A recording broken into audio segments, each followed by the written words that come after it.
Okay. Hello, everyone. Thank you for coming. As usual, if you need real-time interpretation, you can scan this QR code here. Our sponsor, Kuku, is providing interpretation, so be sure to take a moment and scan this with your phone to get that interpretation. If you're online, we already have it on the stream. Taking up time for people to scan it. I saw a couple phones out, and we're good to go. And Janith will give a presentation built to collapse. Hi everyone, good evening. So, before I start, can I have like a show of hands? How many of you work as developers here in Korea? Awesome. So, how many of you here are non-technical people, like who are coming from a non-tech background, who doesn't know coding? Can I have a show of hands? Don't be afraid. Yeah. Awesome. So the reason why I have picked this topic here for today is because most of the time in Korea, we want everything to be built fast and fast, pali, right? But I think all of us can agree that most of the time, it ends up in a disaster. So today, I'm going to cover few key areas, starting with not anything related to tech. I'm going to start with a movie. And then all the way to how to build the software, how to hold technical teams accountable, and at the end, I'll give a little introduction about myself and my team. I'm pretty sure like most of you know this movie, right? Aladdin? Yes. Yeah? Okay.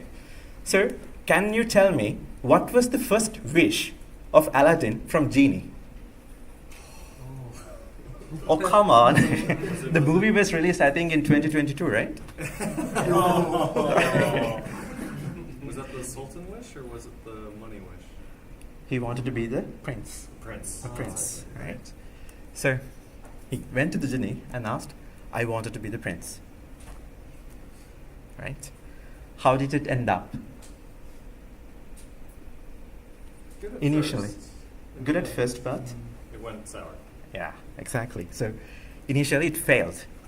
The reason was he asked from Genie exactly like, oh, hey, look here, Genie, I wanted to be the prince because I want to, like marry Jasmine or something like that, right? But if I were Aladdin, I would say something close to this. I would be very specific. I would say, look here, I don't want you to just change me to be a prince. I want you to change the bloodlines. I want you to change the bloodline so that I'm born into a family of royalty, and then change historical records, and then wealth, lands, whatnot, and then Genie will work his magic. I don't care what's happening in between. But if something happens, if you miss someone, you have to alter their memory until I die. So that's how you make a proper prince.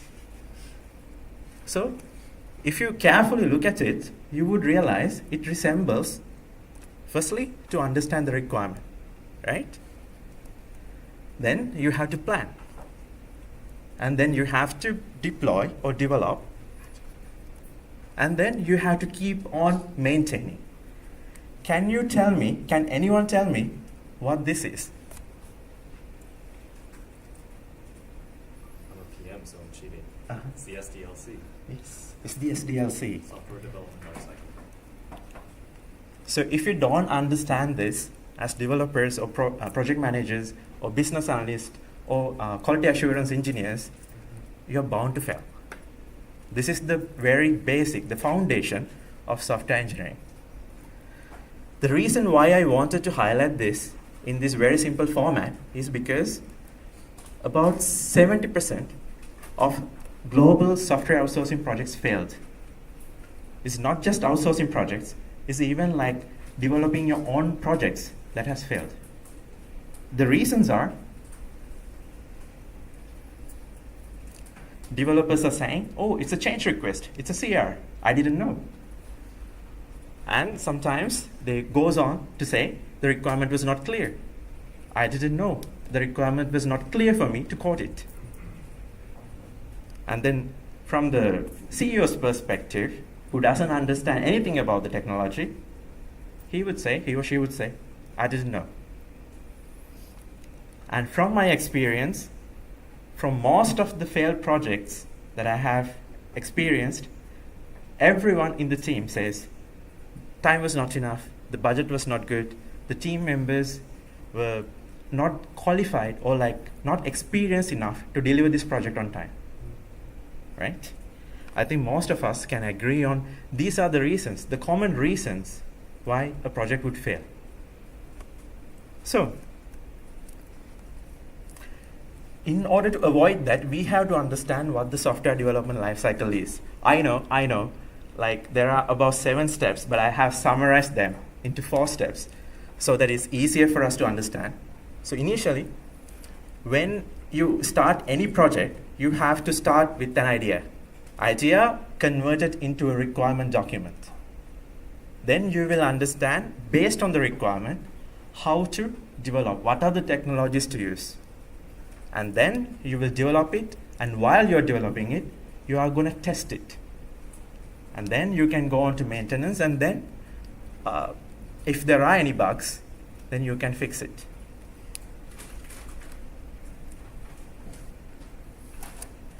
Now, in Korea, this is what all the CEOs want. It's a unicorn they want. They want fast delivery. They want a huge system built in a very short time period. Right? So we can all agree that this is a highly unrealistic expectation. Instead, what you should do is to understand your capacity, understand your budget, and try to build an MVP that can be converted into a unicorn. So ideally, your product should look something closer to this, right? With what you have to create a unicorn. The reason is, all the projects, even software projects, AI projects, whatnot, is bound by these 3 concepts: the cost, the scope, and the schedule. You can't interchange anything without affecting other aspects. So I request everyone here to understand this scope and the time and the budget has to be fixed before you jump into any project. Now, you know the limitations. Now you know the budget you have. Now you know with that budget, the resources you can allocate. And now you know the scope that you are going to produce in your MVP.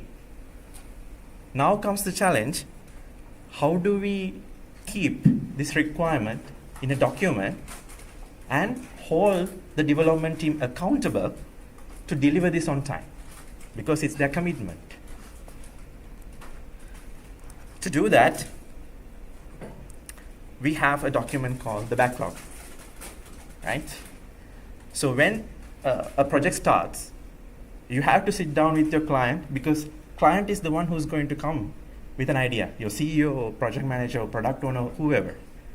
He or she will come, and then they will say, this is the requirement, so let's break it down to smaller chunks so that the developers can develop it, can give an estimate. So we have what we call as user stories. So you write all the user stories and understand functional requirements. And we understand the non-functional requirements. Non-functional requirements can be architectural requirements that can come and that will affect the development also.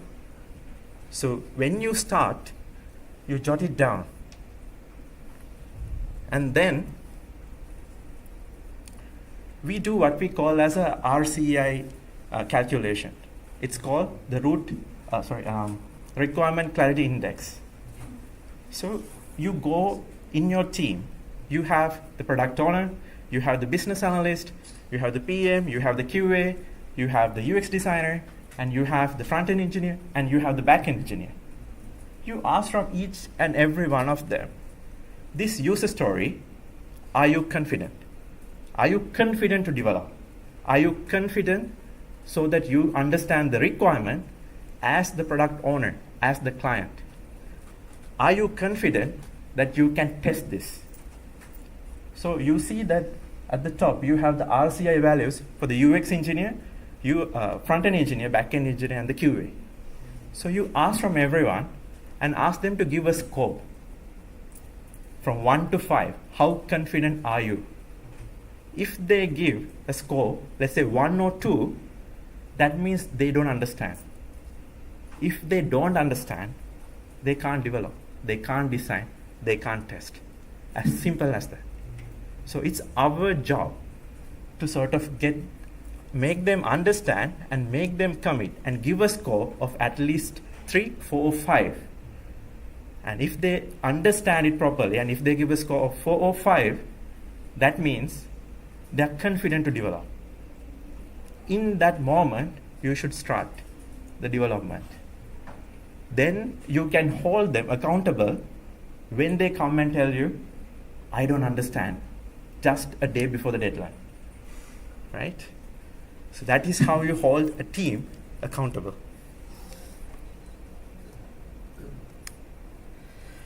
Now that we have established the backlog and how to hold the team accountable, now let's talk about keeping this product going beyond the initial team, because more likely than not, your development team and the design team will change. Sometimes you can have an argument with your founding members and they can leave, but the product has to go on, isn't it? Right? And your front-end engineer or the back-end engineer will change. It's natural. So the next time the next developer comes to the company, he or she should know what this screen is doing, isn't it? So we have this document called the low-level design, the LLD document, highlighting all the business decisions taken for this scope. For example, in this, we have a delete button. Once you hit delete, what should happen? It depends on the project, right? Let's say in Korea you have an e-commerce platform and you delete. This information has to be kept within us for almost 10 years for tax requirements. So those decisions, if it is not communicated to the new developer, he would be like, oh, within 1 year we can delete it. And then everything will go south, right? So these decisions has to be properly documented, and this document has to be kept on revised, because UXs can change, UIs can change. Some rules, the government rules can change. So this document has to be updated regularly and it has to be maintained. And then the most important thing from a development perspective is that how to lay a solid foundation for your project. This is very important because this determines how well you can scale a particular project after some time.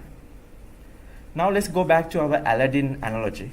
Now you have a prince, and has Aladdin asked from Genie at any point why you chose to do this? He never asked, right? At no point.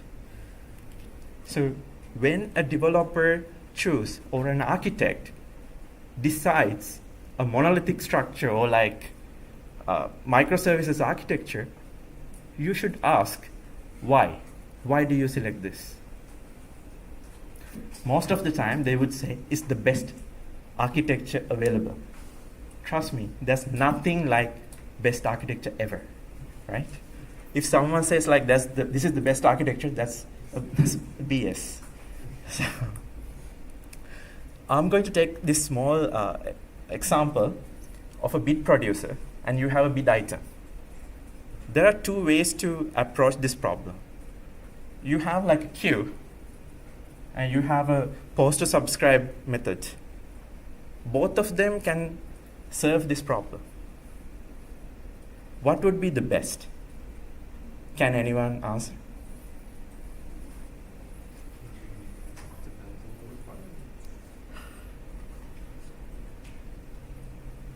Anyone can make a guess?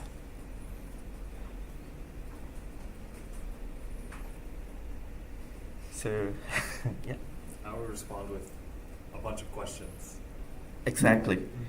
You have to ask what's the cost and what's the consideration. For example, now let's say I'm going to go with this option where like I'm going to post all my item bids to a particular topic. And imagine this information contains sensitive data.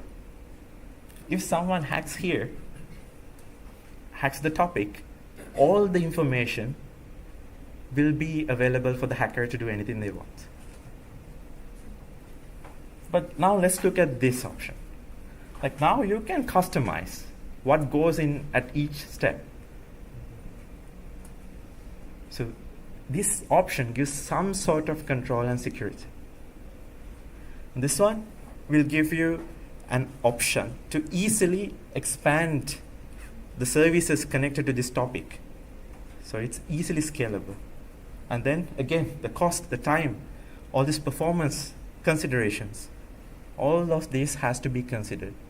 So my opinion and my advice is to always go for the least worst architecture, because there's no perfect architecture, just trade-offs.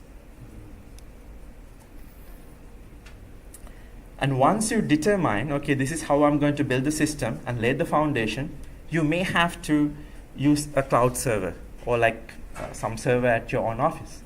So if you are going to use a cloud server, please have like a cloud architecture document so that it is easier for everybody to understand what are the services being used, what are the managed services, so that we can even consider outsourcing if you want to reduce the costs.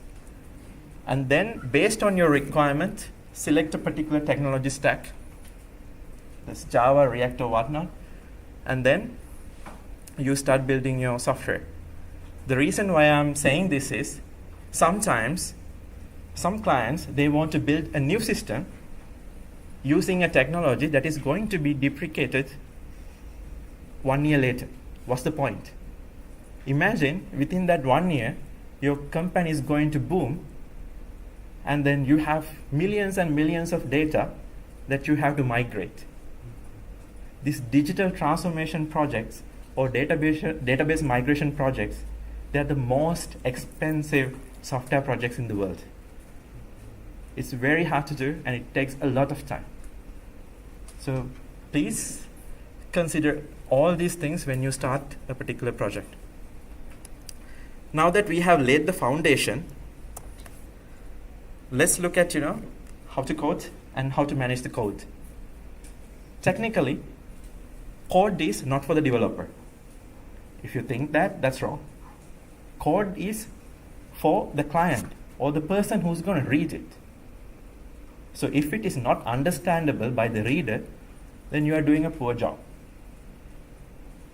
So you have to properly structure your project, and you have to have the understanding of what we call as object-oriented programming and domain-driven design, right?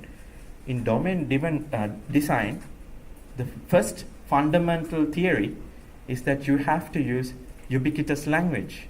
That means you have to understand, a domain expert who's reading your code has to understand what this code is about. So write it in such a way that it is understandable by the person who's going to read your code. And make sure you put some comments and define your classes properly so that it's easier to understand. So even non-technical CEOs or people who's going to read it can get an understanding as to how this code has been developed. Because most of the languages that we use, Python or JavaScript or whatnot, they're easily readable. These are high-level languages, right? And another thing that I want to highlight is the version controlling. Back in 2022, when I first started working in South Korea, I was given 45,000 lines of code in one file. What? In one file.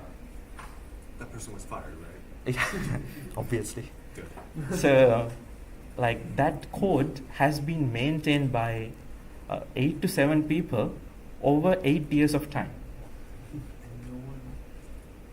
Nobody cared to use GitHub or anything for version controlling. So many committed code and everything I had to navigate.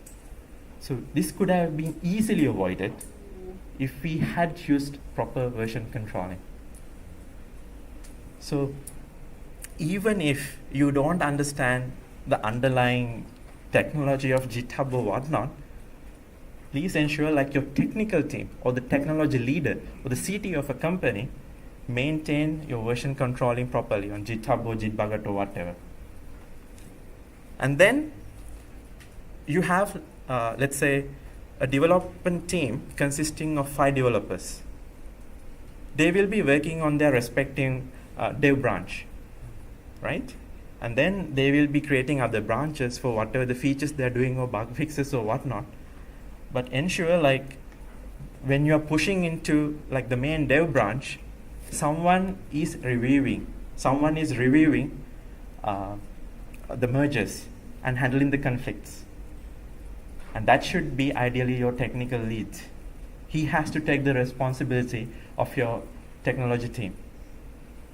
And then you push it to the QA and then to the live branch on main and ensure the QA branch is separated. Those environments has to be separated.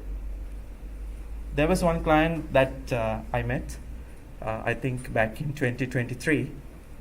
The client said initially, yeah, the branching has been done properly, the environments were separated. So we were coding, and then they didn't give us the access to the DB.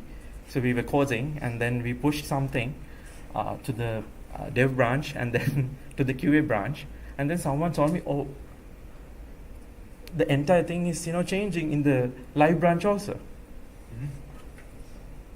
So then once we checked, we realized that they were using the same DB for all the things. So imagine you're doing something like that. Sometimes because of non-disclosure agreements and the types of contracts, we are not given access to certain things. So these are the challenges that you will be facing. So clearly understand like what are the measures taken to ensure these environments are separated so that your QA team can test it independently. Because imagine like you're changing something in the dev branch and then suddenly like QA is testing parallelly most of the time, and they are saying, oh my god, my admin password and email address is not working. Right? It cannot happen. And finally, like I want to highlight testing and testing and testing.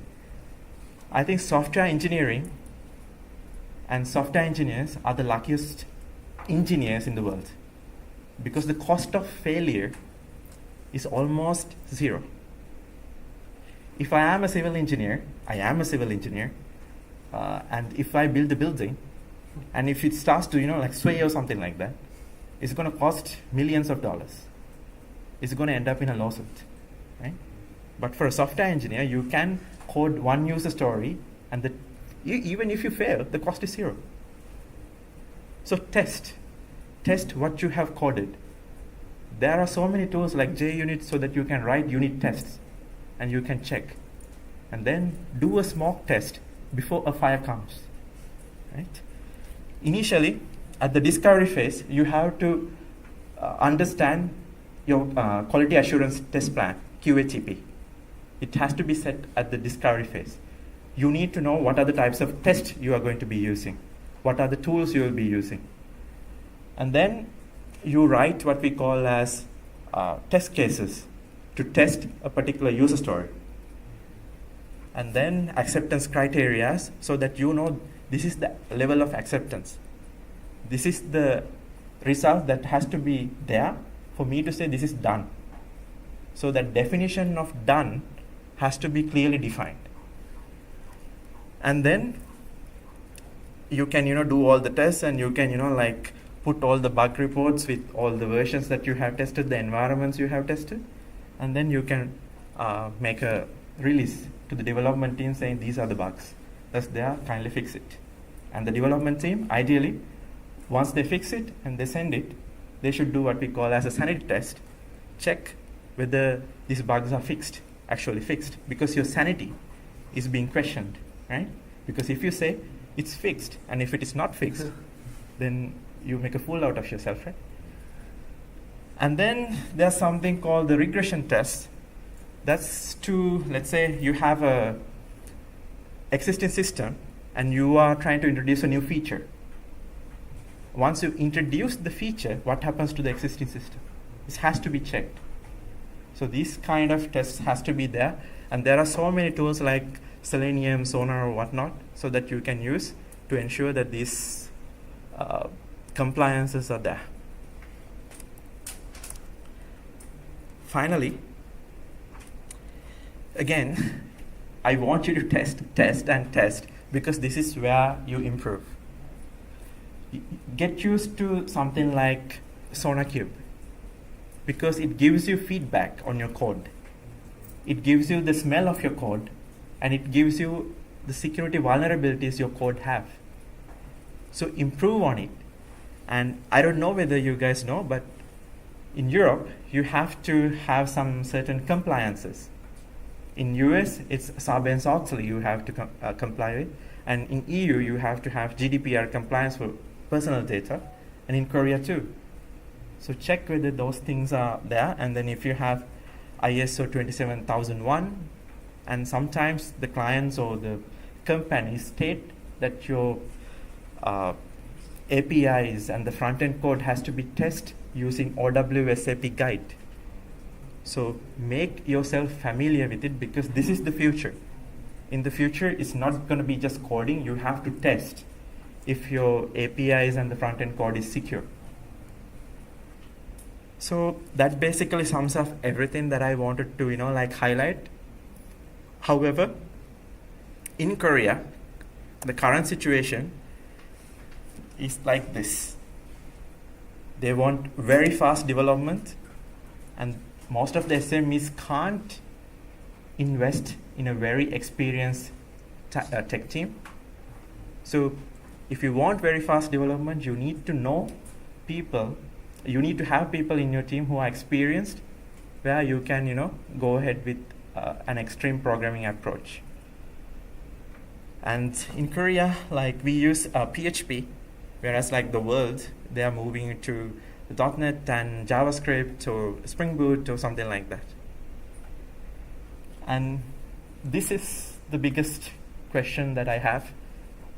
What is the quality? What is your investment in the quality of the code?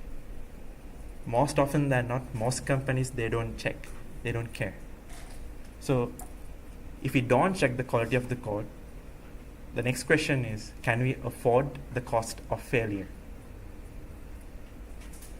With that question, I'm going to sort of conclude my presentation. And as I said, this is a little bit about me. And I have been living in Korea for almost 6 years. And this is my team currently. And thank you.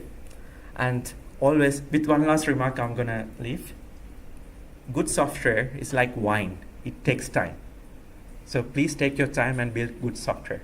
Thank you.